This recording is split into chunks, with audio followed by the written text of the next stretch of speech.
سأعود.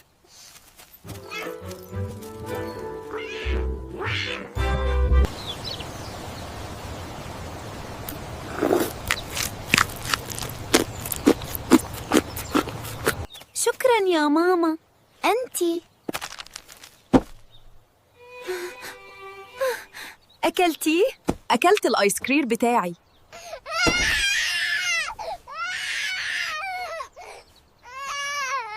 موفي فلو. لا تنسوا الاشتراك في القناة وعمل لايك لقناة سهام عبد ربه.